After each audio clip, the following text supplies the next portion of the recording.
PC Scott and Sissy Houston for the Blues Break this morning.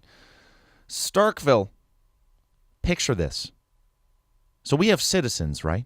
People living their day-to-day lives. Forget that. Get rid of them. Convince them to leave. Give them an offer they can't refuse. Like, hey, we're moving the MSU football team to the W's campus. That'll get them as far as Columbus. A few of us stay behind. The lucky few. We know the plan. Now you're thinking, how do we trick the federal government into thinking we still have a full city's worth of population when the census rolls around? Easy. Dogs. We get a bunch of dogs, 2 per household, stack them on each other's dog shoulders, trench coat, fedora, fake mustache. No census bureaucrat would ever know the difference. Starkville remains an official city. We collect all the tax dollars for ourselves. All of our neighbors are dogs. It's called Operation Barkville. What do you say?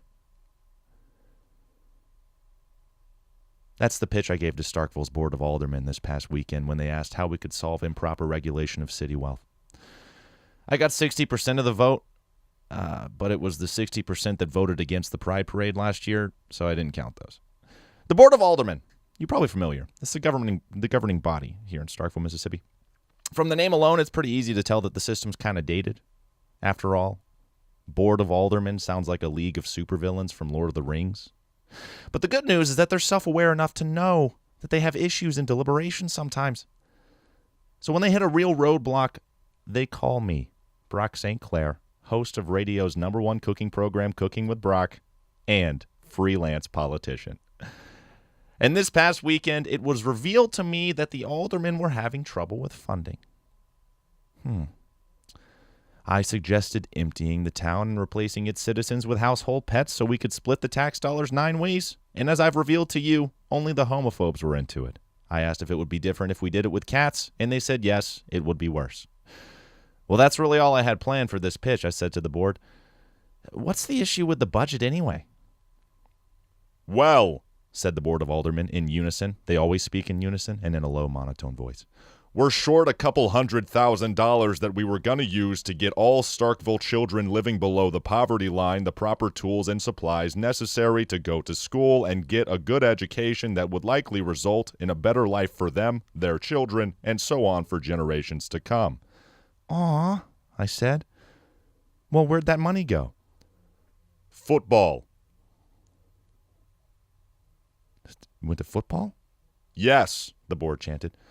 MSU football players needed new Chargers and Camaros. Not that we pay football players, of course. Oh my gosh, specifically Chargers and Camaros? Yes, and no other cars for some reason. MSU football players only drive Chargers and Camaros, and we pay for those Chargers and Camaros with poor kid education money. I mean, no one pays them. Okay. Well, from the numbers you sent me, MSU football is only 96% of the budget. Can't we take some of that 4% for this? Well, we would, but we used that on the Highway 12 medians. We recast the vote on the dog plan, and it ended up being unanimous. And that's why I'm so excited to announce that MSU will be moving the football team to the W's campus in Columbus.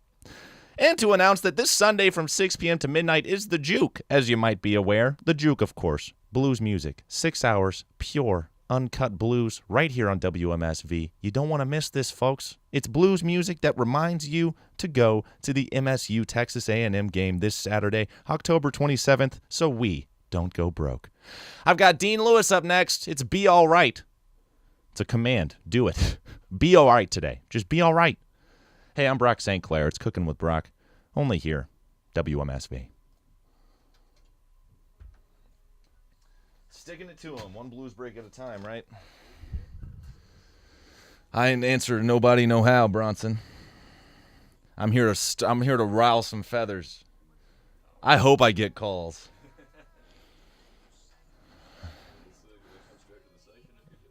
Oh hell, I don't know. Thanks for tuning in.